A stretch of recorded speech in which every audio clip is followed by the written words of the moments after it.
Today we have Karen Keaveney, who's Associate Professor in Rural Development in the School of Agriculture and Food Science, one of the unit that makes up rural development, over which she is head of that unit.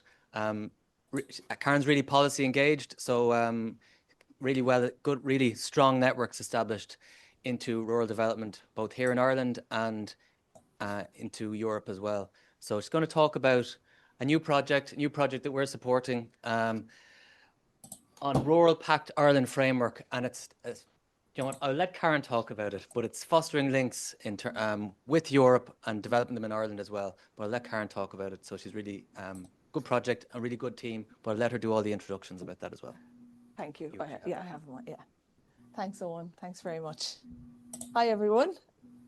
Owen was saying, was I nervous? Now I'm starting to feel nervous. Okay, thanks a million for coming, and thanks to the Earth Institute for this support and always the ongoing support. It's lovely to work with everybody here. So as Owen said, I'm going to talk about this new strategic priority area that has been supported and we'll be working on over kind of the next 12 to 18 months. So today I'm just going to set the context a little bit for what I'm talking about. I'm going to talk about generally kind of the policy it's situated within. I'm going to explain what the Rural Pact is, which I think is really important, and then talk about hopefully what we're going to do and the linkages that it has to policy, society and research. So in terms of setting the context, just to say, and sometimes I forget to say this because all my work is rural, so I realise not everybody is familiar. But around 75% of Ireland's territory is rural. Around a third of the population are considered rural. From a political and policy point of view, there's very strong national identity links with rural, which can be problematic because it can rely a lot on anecdote and sometimes a lack of evidence. And that's very much tied in with research, of course, and what we do. And for many years, there was really strong research on rural development, rural issues, economy, society in particular, which really weakened in the crash. And I know that happened for a lot, but I think it's kind of caused a gap and a vacuum, particularly around societal issues in rural areas. Ireland's a bit of an outlier in the EU in that we're one of the few countries to have a dedicated government ministry for rural development. So that's the Department for Rural and Community Development and the Gaeltacht.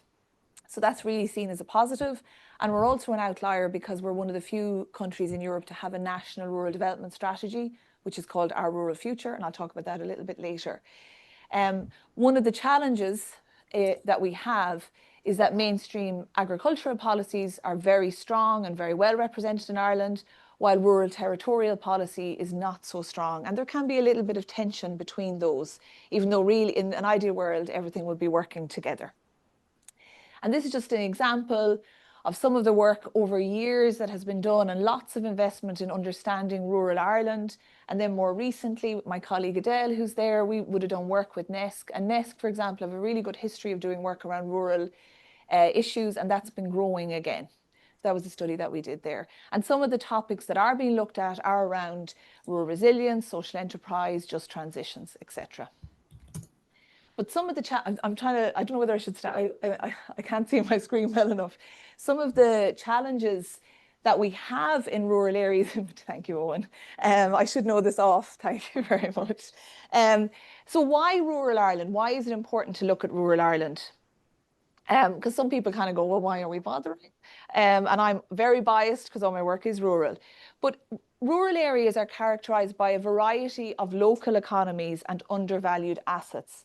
And rural economies are really vulnerable to shocks. So there's a vulnerability in the fact that it's low density and the demographics are changing massively as well.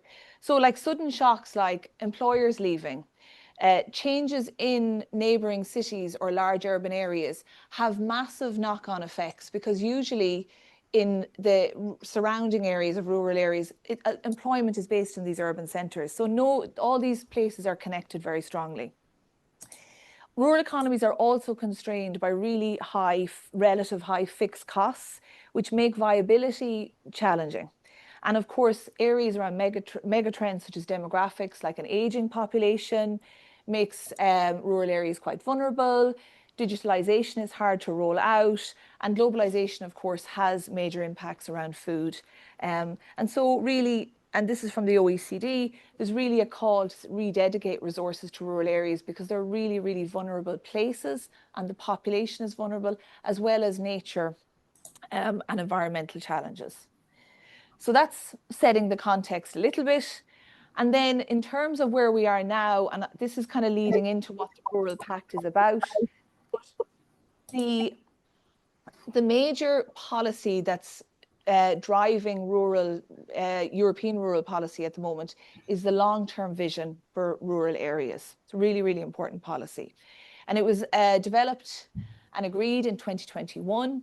And really the main focus is that it's towards a stronger, connected and resilient and prosperous rural areas up to 2040. And that has continued into the new college, and it's now under, in particular, DG Agri with Commissioner Hansen, and also with the Vice President Vito.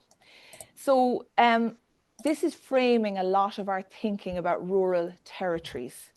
And in particular, and in preparation for, I don't know if people are aware that there's been a new draft of the spending plan for the European Union, the multi-annual financial framework. It's very exciting. But in preparation for that, a new vision for agriculture and food and support for rural areas was identified earlier this year.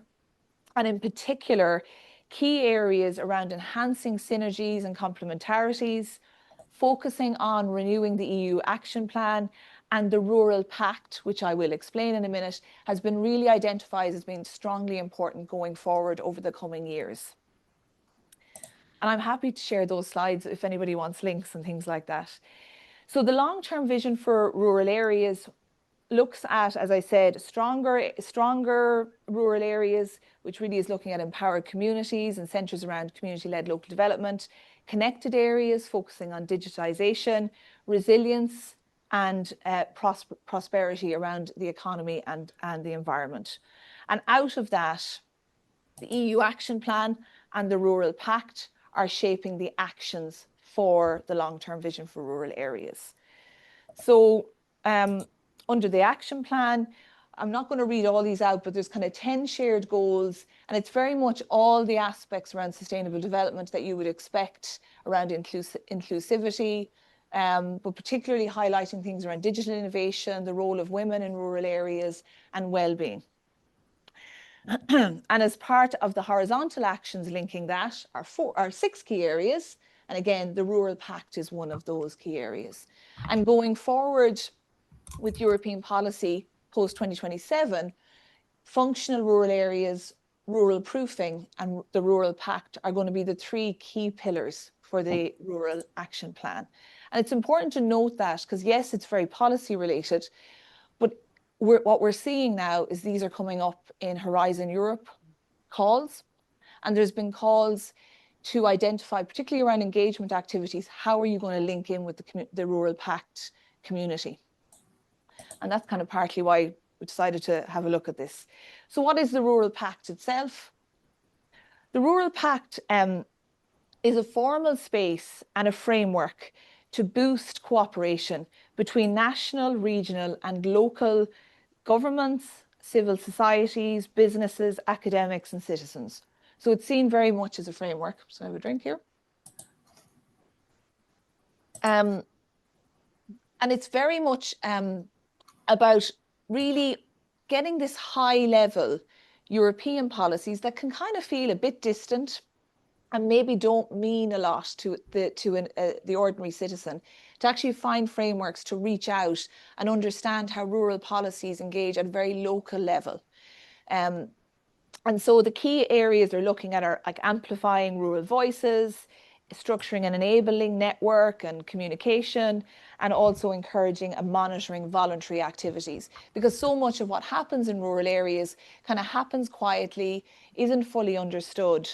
And there's a lot of reliance on goodwill in rural areas and just sort of filling the gap and getting things done as needed. So it's trying to kind of capture that, but also support communities for the betterment of their areas. So in terms of the building blocks, this is just examples of what we do. So in Brussels, we have the Rural Pact Support Office, and some of them may be online, I'm not sure today, but they're involved with the project here. And they support quite a lot of activities and events. There's the Rural Pact Coordination Group, which was established in June 2023. I'm the only Irish member of that. There's 30 of us, and I'm one of 5 that represents rural research and research institutions on that. And it's UCD that's officially the member, and I'm the rep on that. And then there's the Rural Pact Community Platform, where you can put up activities that you're involved in and different things like that. So in terms of the Rural Pact, the 2 main features are the coordination group, and we meet regularly throughout the year. There's also the support office that do all the work around actually delivering what we suggest to them, and they're brilliant. And they are going to be actively involved in supporting us on this.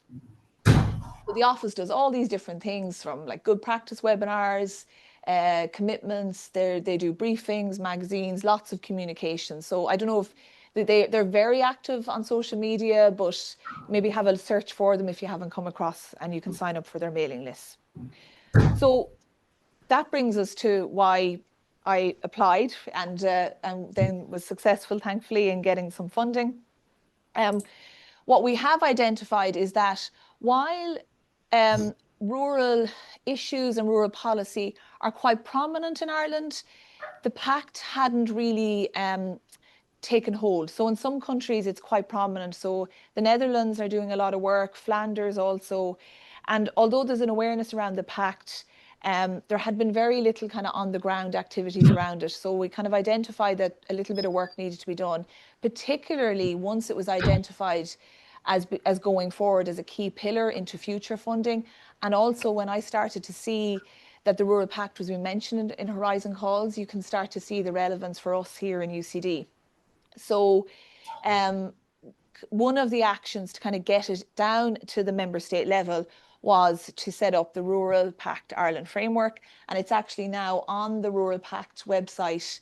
All the information is there on it, and the link is there. So I'm not doing this alone, of course. There's a wonderful team, some of whom are here. We're doing this. So I'm based in the School of Agriculture and Food Science. My colleague Adjoa is involved, and one of my PhD students, Orla Layden. But also we're doing it with my colleague Orla Murphy, who is the co-director of the Centre for Irish Towns. Tori Drewer is there as well, who's looking at the creative side of things. I've Gabriel O'Connell, who couldn't be here today, but Gabriel is the country expert for the Rural Pact for Ireland. So he was part of the application as well. And myself and Gabriel would do quite a lot together and attend some of the meetings together in Brussels. And then that's a lovely picture of the Rural Pact Support Office at our conference a few weeks ago. And they're very, very happy that we got the support here in UCD. So in terms of the objectives for this project, we want to position the Earth Institute as a leading national knowledge hub on Ireland's strategic engagement with the European Rural Pact, driving interdisciplinary understanding and contributing to national policy discourse. That's really, really key. And like, if anyone is interested, this is kind of day one in a way, please talk to us. We'd be delighted to get anyone involved who's interested. We want to really expand UCD's collaborative networks in this space around rural issues. And I think to place ourselves as leaders for the Rural Pact, and also to create a foundational framework and actionable recommendations so that we can understand where the research gaps lie and how we can link our research that might be focused on the rural with policy. We plan to do a few things as part of this over the next year to year and a half. We're going to do initially some policy mapping, just understanding where we are when it comes to rural policy in Ireland, because we have the obvious ones that they are rural future, but there's lots of other policies in play that impact rural territories. And as we'll be doing a series of workshops on different themes with stakeholders, and that will feed into a report around what stakeholders need from the Rural Pact, because it's very important to have a community or a bottom-up approach to this. And we'll hopefully have recommendations for future actions around research and policy, and it will culminate in a report, hopefully. It feels like a little distance away, but we'll get there. So finally, I kind of want to highlight how this links to policy, society and research. And I know I've mentioned it. So at the Irish level, our rural future is currently under review. It has already had its initial consultation, and it's about to go for its second consultation in the next couple of weeks. So if it's something people are interested in from an Irish point of view, please look out for that. And it'll be things that we'll start to promote as well, in particular through this framework. And I'm very grateful to the Department of Rural and Community Development and the Gaeltacht will also be involved with us on this. Also then at European level, currently, as I said, the EU Rural Pact Action Plan is under review and will be adopted early next year. But we also have post-27 draft already out, and there's going to be consultations over the next 2 years around how funding mechanisms are changing. And what they are proposing is quite a drastic change. So it's a really timely time to look at what's happening at European level and how our research around governance, around understanding how citizens engage with European policy, actually how will that be impacted? Because it's particularly the changes are around the common agricultural policy and then also around community-led local development. So some are good, some are maybe not so good, and we're a little bit uncertain of what's going to happen. I know that we met with Commissioner Hansen a couple of weeks ago in Belgium, and he was very positive in saying that the new approach will be about more integration and more synergies, but there were a lot of concerns at those meetings around what will happen around communities and bottom-up approaches. So it's really important that if our work is sort of participative and understanding that engagement, that we keep an eye on this. The other sort of key policy area is the Rural Pact Coordination Group. And we adopted our declaration at Christmas of 2024. And again, there's a link for that in the slides if people want it. And really that is promoting key principles around where we see rural development going. And it is very much around the principles of bottom-up engagement, local empowerment, community-led local development, and listening to citizens. And these are, some of the OECD principles around where we should be going with rural policy, but I've kind of talked a lot about those already. Finally, a key political point to add is that Ireland will be, we will be hosting the presidency of the Council of the European Union in the latter half of next year. And that's a really, really key moment for Ireland to influence policy at European level. And already from a rural perspective, each presidency in the last few years has taken a key declaration and has had a kind of a key summit on rural issues. And so at the moment, we're trying to look into what we can do for the second half of next year, particularly in relation to the Rural Pact, and again working with our partners in government to see what summit or event could be potentially planned for then. And finally, there's lots of other institutional dialogue. So I just want to say thank you very much. I hope it made sense. It's great to kind of get started with this. Thanks to all my colleagues for all their support, and happy to chat to anybody who would like more information. Thanks a million.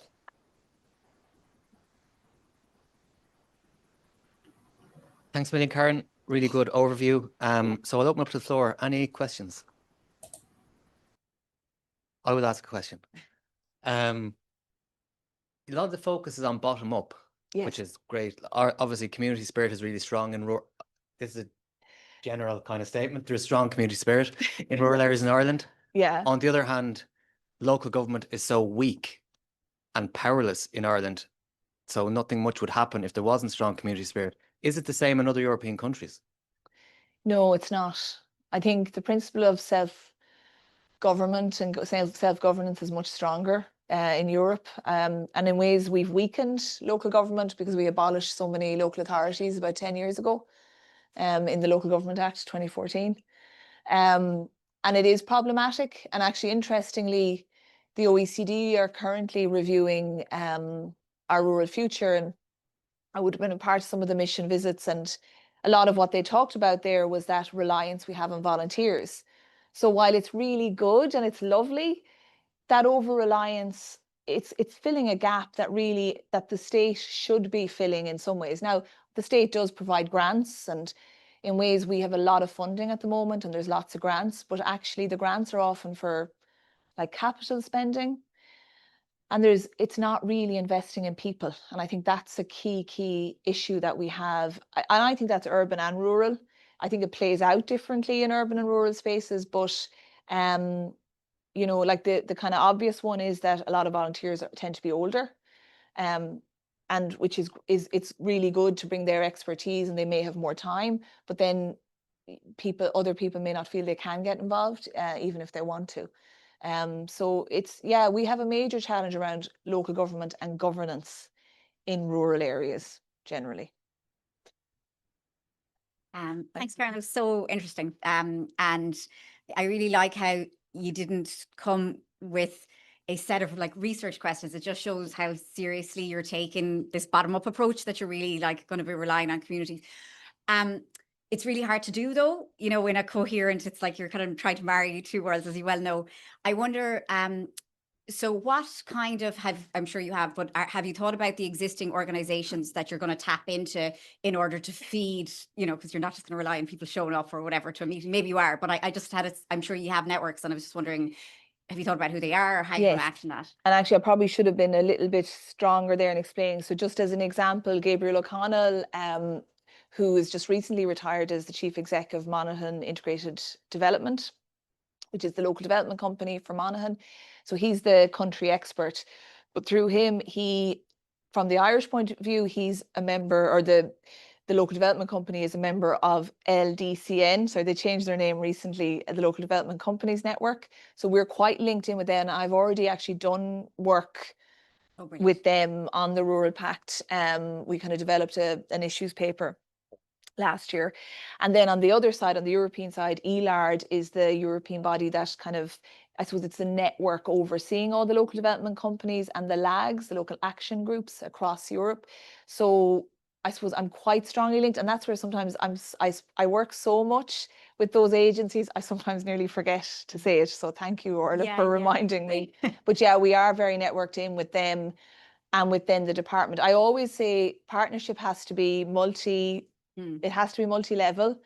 And while I suppose my ethos is very bottom up doesn't work without a functioning top down, and they must work together, but it's how they work together. And it's the supports that are put in place to encourage that bottom up and support it. So that's thank brilliant. you. Thank you so much. And sorry, really quick clarification before I give it. That Rural Pact Support Office, what a dream to have a group of people who how are they funded? Is that a government? It's funded so it's the Brussels office, and they're funded at commission level, and they're funded under a stream. I'm presuming under the long-term vision. I'm sure. I'm thinking if Enrique was here now, he'd be correcting me, but it's European Commission funded. Just curious. Yeah, and they're brilliant. Yeah. Okay. Thank you. Hey, Karen, thank you for your talk. I'm just wondering about how because I'm researching engagement of farmers in the bioeconomy. And then something that one interviewee told me, that we are not engaging rural communities in the bioeconomy. So I wanted to know if this topic, the bioeconomy, has been approached in this conversation of the Rural Pact. And also another thing that has pop up in my interviews is the succession. Even though I'm focusing on the bioeconomy, people have told me that succession might be a barrier for it as well. And then so I wanted to know how these topics have been explored or approached in this conversation. So what you're flagging without realizing it is that there's a division between agricultural policies and other rural territorial policies. And say, even though the Rural Pact comes under, it's coordinated by DG Agri and DG Regio, which is really good that they've come together on this. In one sense, the Rural Pact has had to, due to the way the funding streams are, focus more on the non-mainstream agricultural issues. And actually the generational renewal aspect, the succession you mentioned there, we were actually talking about this when we met a few weeks ago. There's policy on generational renewal, and now there's a policy on right to stay, which is basically saying young people shouldn't have to leave, or nobody should have to leave, or at least you should have the ability to return to rural areas. but they're acting in parallel, and they're actually not coordinated, which to me doesn't make sense. And it's a key topic that I want to explore, because I'm particularly interested in the right to stay. And I have a colleague down there, Brian, who's an expert on generational renewal, if you want to talk to him. But so that side of things is definitely part of it, because demographics are key. You know, on the bioeconomy, what I would say is some work has been done around, broadly speaking, around bioeconomy, but I think because it comes under a slightly different stream on agricultural policy, we haven't done a lot on it. It's mentioned in terms of just transitions and circular economy. But of course, you're not the first person to mention this. So it's something that, of course, it's part of, I think it's going to become more into sort of looking at rural futures and longer term sustainability around agriculture.